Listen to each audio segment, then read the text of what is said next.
So let's say you and I were to sit down and play a friendly game of Monopoly.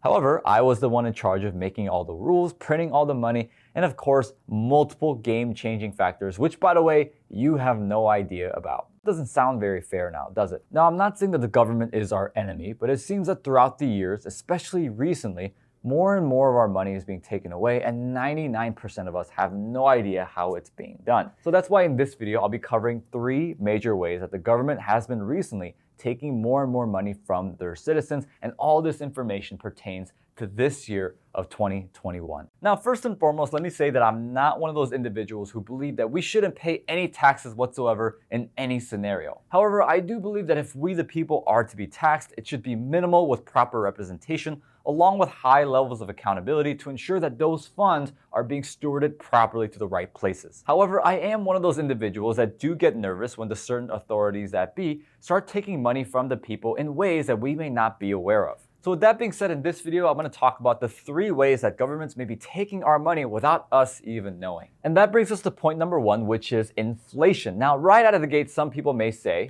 excuse me, YouTube Asian man, the dollar will always be the dollar. And sure, at face value, that might be true. Like a dollar bill isn't going to magically transform into something else based on what's happening with the inflationary rate. But let's go back to the example with Monopoly. Let's say that you and I are playing and you just pass go collecting $200.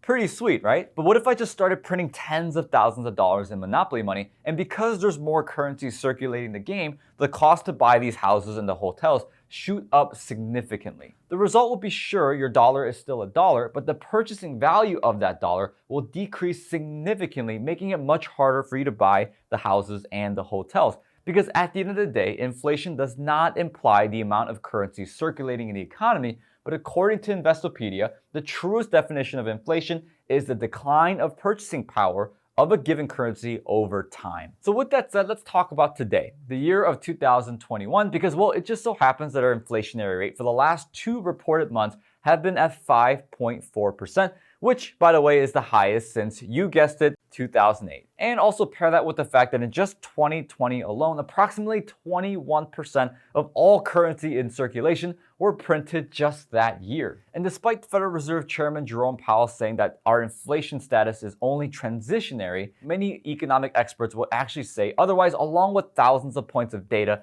and also research. Because hey, at the end of the day, if the government can't take more of our money, well, why not just devalue it? And that actually leads us to point number 2, which are government programs. Now, first things first, let's just get out the fact that payroll taxes that are used mainly to fund Social Security, Medicare, and other social insurance programs account for $1.24 trillion, aka 35.4% of all federal revenue. So for those of us who either hope for these things to go down or gone, well, it looks like it's not going to happen anytime soon, because who in their right mind, especially our friendly neighborhood government, would want 35.4% of their revenue to go away or slow down? Now, let's just take a look at Social Security by itself. Now, considering it takes from your paycheck 6.2% from both the employer and the employee, meaning if you're self-employed, you pay a hefty 12.4% Social Security tax. Can someone in the comment section remind me why I started a business again? Now, maybe to some, 6.2% may not seem like a lot, but keep in mind that that by itself is actually higher than the tax rates of 32 states in the United States of America. And as a matter of fact, that's approximately the difference between the tax rate of the state of California and now the very democratic state of Georgia. I don't give a damn about them emails. But hey, I'm honestly not opposed to a percentage of the checks earned by hardworking Americans that contribute towards the greater good.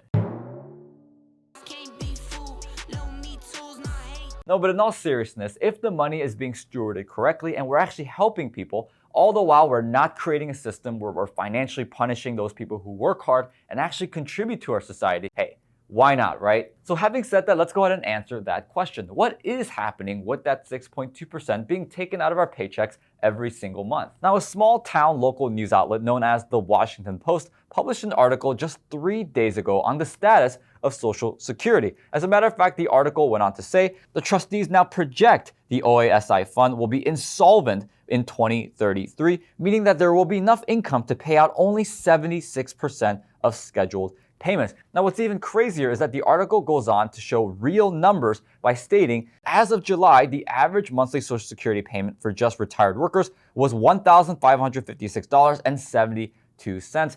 And by 2033, without a funding intervention by Congress, that payment will be cut down to $1,183.11, which, by the way, is approximately $400 a month, or almost 1/3 of that monthly payment currently coming in. Now, it's interesting that the author wrote that by 2033, without a funding intervention by Congress, as in they will continue to print more money, to which, of course, we've already talked about that earlier in this video. You know, it just seems that we're going to continue to kick the can down the road further and further to the point where we're going to have to build more roads, to which, by the way, we're going to fund that too by printing even more money.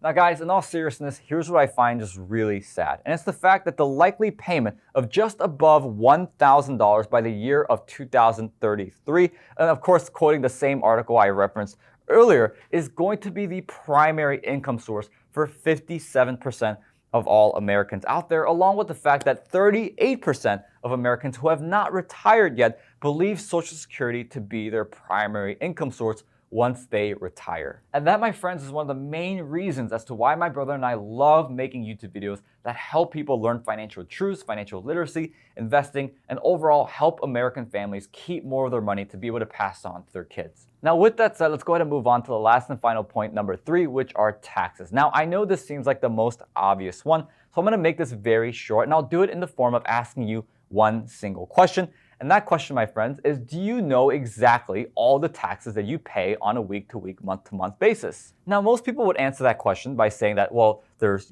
state tax, there's federal income tax, there's sales, inheritance, etc., etc. But the truth of the matter is that there are dozens and dozens of taxes that we pay on a weekly, monthly, and even daily basis as hardworking Americans, some of which we're not even aware of. For example, there are 3 different types of taxes that we pay. We pay taxes on money that we earn, on money that we spend, and of course, the things that we own. But below that, there are even more subcategories on what we pay, creating layers upon layers of what gets taken out in taxes every single year. Like if you own cash flowing real estate, which, by the way, is one of the most advantageous assets you can invest into when talking about tax advantages, you not only have to pay the traditional property tax, which, by the way, in my home state of Illinois can be upwards to 33% of your gross income. You also have to pay capital gains taxes if the asset increases in value and you choose to sell. And well, if you choose not to sell, you still have to pay taxes on the income you generate from that cash flowing rental property. Now, yes, taxes are absolutely essential for a well-functioning society,